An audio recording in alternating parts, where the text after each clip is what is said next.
Gold rate present 1,47,000 దగ్గర trade అవుతుంది. So నిన్న కూడా దాదాపు 7,000 రూపాయల దగ్గర గోల్డ్ రేట్ పడ్డది. దీనికి మెయిన్ రీజన్ వచ్చేసి నిన్న వచ్చిన యూఎస్ ఇన్ఫ్లేషన్ డేటా అండ్ ఈ ఇరాన్ అండ్ అమెరికా మధ్య జరుగుతున్న ఈ వార్ కాన్ఫ్లిక్ట్. సో ఇవే మెయిన్ రీజన్స్ గోల్డ్ రేట్ లో ఫాలో అవడానికి. సో నిన్న అమెరికా వాళ్ళు ఇన్ఫ్లేషన్ డేటా రిలీజ్ చేశారు. అది 4.2 గా ఉంది. సో ఈ ఇన్ఫ్లేషన్ డేటా ఏదైతే ఉందో అది 3 years లో హైయెస్ట్ ఇన్ఫ్లేషన్ ఉంది. సో ఇన్ఫ్లేషన్ వల్ల మెల్ల జరిగేది ఏంటంటే కన్స్యూమర్ ప్రొడక్ట్స్ ప్రైసెస్ పెరుగుతాయి. సో జనాల మీద అడిషనల్ గా భారం పడుతుంది. సో ఎక్కువ డబ్బులు ఇవ్వాల్సి వస్తుంది వస్తువులు కొనుక్కోవడానికి. సో ఇది ఒక రకమైన ఇంపాక్ట్. సో జనరల్ గా ఇన్వెస్టర్స్ అదే ఆలోచిస్తున్నారు. సో ఒక పక్కన క్రూడ్ ఆయిల్ ప్రైసెస్ పెరుగుతున్నాయి. దగ్గర దగ్గర $100 దగ్గర దగ్గర క్రూడ్ ఆయిల్ ప్రైస్ ట్రేడ్ అవుతుంది. సో నిన్న కూడా 90 ఎబోనే ఉంది క్రూడ్ ఆయిల్.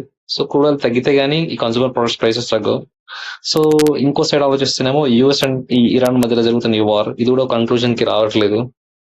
సో అది కూడా one of the reason investors ఆలోచించడానికి. సో ఈ ఇన్ఫ్లేషన్ డేటా నెగిటివ్ గానే వచ్చింది. సో ఇప్పుడు ప్రెసెంట్ ఇన్వెస్టర్స్ ఎటువైపు వెళ్తారనేది దాన్ని బట్టే గోల్డ్ ప్రైస్ డిపెండ్ అవుతుంది.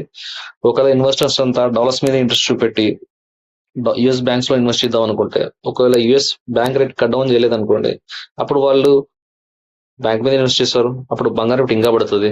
ఒకవేళ కనుక వీళ్ళు బ్యాంక్ లో ఇన్వెస్ట్ చేయకుండా గోల్డ్ మీద ఇన్వెస్ట్ చేద్దాం అనుకుంటే గోల్డ్ ప్రైసెస్ మళ్ళీ రికవర్ అవుతాయి. సో ఇది రైట్ టైం. గోల్డ్ రేట్ దాదాపు లాస్ట్ 6 weeks లోలో ఉంది. సో ఇప్పుడు తీసుకుంటే మంచిది. ఎందుకంటే ఒకవేళ ఇన్వెస్టర్స్ కనుక సెంట్రల్ బ్యాంక్స్ లో మళ్ళీ ఇన్వెస్ట్ చేద్దాం అనుకుంటే ఫెడ్ రేట్ కట్ లేకపోతే అప్పుడు గోల్డ్ ప్రైసెస్ మళ్ళీ పెరుగుతాయి. So right time to buy the gold. Subscribe now.